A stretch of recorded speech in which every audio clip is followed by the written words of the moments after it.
Elmo Magalona binugbog si Neil Arce dahil kay Maxine Magalona.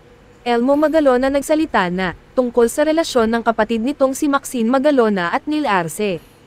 Hanggang sa ngayon ay mainit pa din sa social media ang pangalan ni Angel Locsin at asawa nitong si Neil Arce dahil umano sa paghihiwalay ng mga ito na nasangkot din pati ang ex-girlfriend ni Neil na si Maxine Magalona.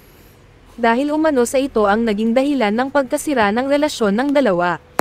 Nabuntis umano ni Neil si Maxine at kinailangan panagutan ni Neil ang magiging anak nito dito. Hindi lubos maisip ng mga fans ng mga ito kung bakit ito nagawa ni Neil sa kanyang asawa na si Angel Locsin dahil sa ito nga ay sobrang mabuting tao at parang anghel talaga ang pagkatao na gawa pang lokohin. Ayon pa sa nakalap naming impormasyon ay kusang nakipaghiwalay si Angel kay Neil nang malaman nitong nabuntis nito si Maxine Magalona. Nagpaubaya na daw si Angel dahil hindi daw nito kayang mawalan ng ama ang magiging anak nito kay Maxine. Talagang ang sobrang buti ng puso ni Angel na kahit ang kanyang pinakamamahal ay kaya niyan ipaubaya para lang sa ikakabuti ng ibang tao. Marami nga ang humanga sa ginawa ni Angel na pagsasakripisyo para sa ibang tao na mas inuna ang kapakanan ng iba kesa sa kanyang sariling kaligayahan.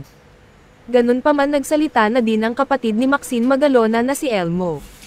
Ayon dito ay maski daw siya ay nagulat sa isyu na pakikipagbalikan ng kapatid nito sa kanyang ex-boyfriend kahit alam nito na may asawa na ito. Hindi na din niya alam kung bakit nagkakaganon ang kanyang kapatid dahil kilala naman daw niya ito na may respeto sa ibang tao. Kahit ganon daw ay hindi daw niya kukonsintihin ang ginagawa ng kanyang kapatid dahil maling-mali daw ang ginawa nitong desisyon na pakikipagrelasyon kay Neil dahil pamilyado itong tao.